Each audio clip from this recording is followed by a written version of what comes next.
Hello everyone, so here's the latest news that we have from Kursk. First of all, I'm going to start with an update on Russia's defensive lines that are being constructed near the nuclear power plant there. So, we have satellite imagery shared by AS22 on Twitter. It shows a number of defensive lines in different positions are being hastily dug. We first saw this yesterday with a video showing an excavator digging a line of trenches near there. You can see on the images that these are quite extensive. This is here, roughly measured at 16.8 kilometres. Quite impressive for a day or so of work. Say what you will about Russia, but they are very good at this sort of engineering and repair lark, at least in getting it done quickly. They've dug a number of trenches here quite quickly, 16.8 kilometres worth. In England, it takes them 2 months to fix a pothole. This is pretty much between the settlement of Chermoshnoy and Drushnaya, and on Svoboda's map you can see it's all along here, near the power plant. I wouldn't be surprised if this line isn't being extended west along the road as well. As for how effective this will be, who knows? In Zaporizhia, Russia's defensive line did work, but that was in conjunction with other obstacles such as dug-in firing positions, minefields, dragon's teeth, and heavy artillery support, all of which is lacking here. Remember, here in Kursk, Ukraine breached Russia's first defensive fortifications very quickly. Now, let's move on to the newly confirmed losses and videos and the like coming from the region. We're going to start with this clip here, which I think is the most interesting of them. This shows Ukraine's Baba Yaga drone bombing a checkpoint. 4 munitions are dropped on it. You can see that the checkpoint is quite well fortified, surrounded by dragon's teeth defences. We don't see a video of the aftermath, but smoke is coming from the checkpoint after the first few munitions hit it. Now, the location is quite interesting. You can see here that the checkpoint is technically actually in Ukraine, just across the border, but it is Russian controlled. It's in Sumy district, bordering Kursk. Here it is zoomed out, so pretty much west of Suja. This is here, highlighted by the blue square.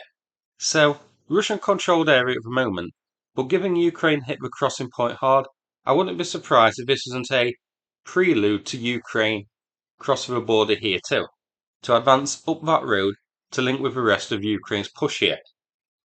As well as gaining more villages, it would also give Ukraine another supply road for logistics to the area.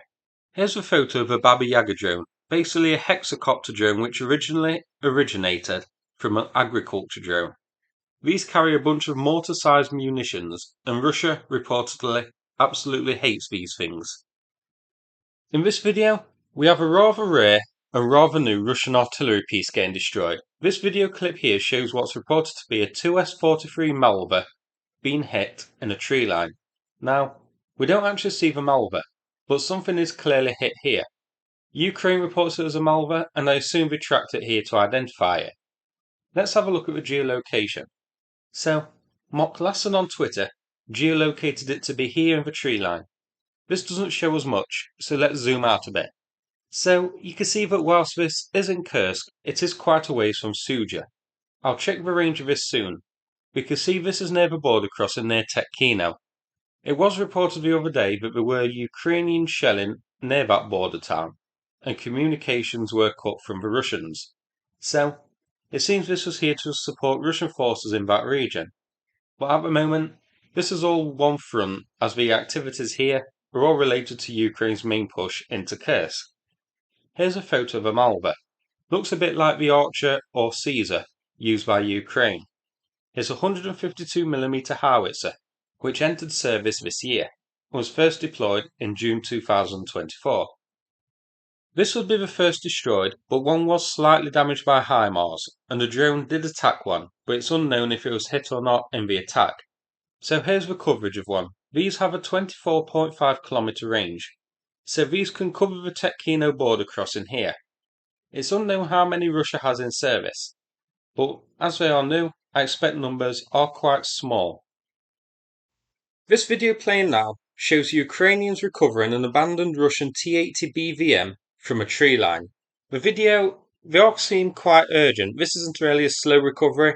They get it out, drive down the road a bit, turn around, and then drive it back to Ukrainian positions. This was geolocated to be here, so just outside of Goncharovka. Now, you may remember a couple of days ago we saw a video of two abandoned T-80 BVMs in Goncharovka. This is a different tank than those two. The other two were seen in the centre of a settlement. This is being driven out of a tree line on the outskirts. So at least 3 T-80 BVMs, and these have been identified as modern 2023 upgrade versions, were abandoned by Russia here. One's been captured, the other two look to be in decent condition, so I expect they could be recovered as well, or at least will be recovered eventually. So a nice new addition to Ukraine's armed forces here. Another captured vehicle here, or rather a howitzer. This short clip shows a marder of Ukraine's driving past a captured D-30 in a tree line. These are old howitzers from the 1960s, but they're still howitzers and still fire shells, so nothing to be sniffed at. I expect Ukraine can put it to good use. A Ukraine loss here that's worth a quick look. This shows a BTR-60 smoking after being hit. No word on what hit it, I expect a drone of some sort. Now, you can see here that this was near the border crossing between Ukraine and Belgrade, and it was approaching the border at the time it was hit. This road leads to a settlement called Bezimino. Now, one BTR wouldn't be enough to capture and hold territory. I think this was a probe to see if there was a weakness in the lines here, or maybe a quick raid to arrive in the settlement and maybe capture some Russians there. You can see here this is south of Suja, quite a ways from the settlement of Suja. But all this stuff is all part of the same ongoing axis, Ukraine's special military operation in Russia. Bulgaria sent 100 BTR-60s to Ukraine. Ukraine also had some in reserve which were put back into service, and 20 were donated by Romania. 25 BTR-60s of Ukraine's have been lost so far. Here, no confirmed losses seen, but there may be a burning vehicle on the road, it's hard to tell for sure. But this shows Russia targeting a tree line said to have Ukrainian positions in it. But no Ukrainians are visible at all, and it looks like the Tornado S managed to damage the trees in the field only. You can see as well how scattered the Tornado S barrage is, just hitting here, there and everywhere. It's not very accurate. If Ukraine was actually here, who knows? As mentioned, there's possibly a smoking vehicle seen on the clip, but it's hard to tell if it's a vehicle or just a crater caused by a rocket. I thought this worth a look because of the geolocation. So this tree line here which was targeted by the Tornado S, and here it is on Svoboda's map. So the Tornado S would be supporting the defence of Koronovo, a key area at the moment that Ukraine is pushing towards. Here's a photo of the Tornado S. It's basically a modernised version of the Smerch MLRS system. Russia has also started to target rear and supporting elements of Ukraine's special military operation in Kursk. This short clip shows a Lancet strike on a Plaston radar. The Plaston is a small direction finding system used for direction finding of communication systems, radio monitoring, and processing of data. So this basically tracks communications to find where targets are. So quite an important bit of kit. This was geolocated by Blinska to be in this village here. It has a 15-kilometre range, so it's monitoring the area shown, with its upper limits just reaching the outskirts of Suja. Finally, not a loss here, but a sequel to a video of a loss. This shows a marder of Ukraine's being recovered from Kursk. This is reportedly the same marder being seen damaged on I think day 2 of the special military operation. It was hit by a drone. So Ukraine is able to recover its damaged vehicles and take them for repair. Now let's see a couple of new videos about territorial changes in the region. This video from yesterday shows Ukraine raising the flag in Guevo. This is south of Suja. OSINT Technical on Twitter geolocated this to be here. So you can see this is a fairly sizable settlement. If we zoom out, you can see this is about 11 kilometres south of Suja itself. Let's have a look at Svoboda's excellent interactive map and see what it shows us. So this being Ukrainian controlled isn't new information. The video will be a few days old but newly released. I expect Ukraine is delaying videos the release if possible. So this is further confirming what we already know, but worth a quick look. Before we look at the maps and the situation overall, let's take a look at a few photos showing newly captured Russian troops. First, the big one. This photo here shows at least 13 of Kadyrov's Akhmat unit, also known as the TikTok Brigade, who have been captured in Kursk. And here, reinforcements from the 225th Rifle Brigade, who arrived in Kursk and got captured after less than a day. So, congratulations. This is just one photo of a number of videos shared yesterday showing a fresh batch of captives. Some sources now put the number that surrendered at up to 1,000. These are high numbers, and as you can see here, it isn't just the undertrained conscripts who are now being captured by Ukraine, but seasoned veterans who were sent to this area as reinforcements, and of course, Kadyrov's TikTok brigade. So, I expect we'll see more videos and photos trickling in the coming days from this region of more captives. So, let's have a look at the overall situation. So Boda's map is showing no real territorial changes.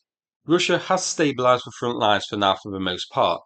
The only real movement is to the south highlighted, where Ukraine has consolidated control over Plekova and advanced towards Borky. But other areas are quite stable. But Ukraine is putting more troops and vehicles in this region, so this could all change pretty quickly. And as we saw with the Baba Yaga drone hitting the checkpoint, it's possible the border may be crossed to other areas as well. And as we saw with the photos, Russian troops are still being captured. Here's an excellent summary by Tendar on Twitter of the special military operation, comparing Russia's offensive in Avdiivka region to this one by Ukraine.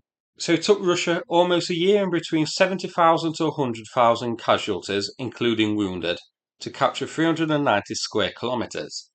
Ukraine has took in 5 days over 470 square kilometres in Kursk with no significant losses. Now, no significant losses doesn't mean no losses. We've seen some videos and photos of vehicles being hit, but they are relatively low. Certainly, we haven't seen events such as the, say, BTR barbecue, when a dozen BTRs were destroyed near Avdiivka trying to take one field. Tendar adds that Russian sources put the Ukrainian advance further at 700 square kilometres. This comparison map shows just how good this Ukrainian special military operation has been.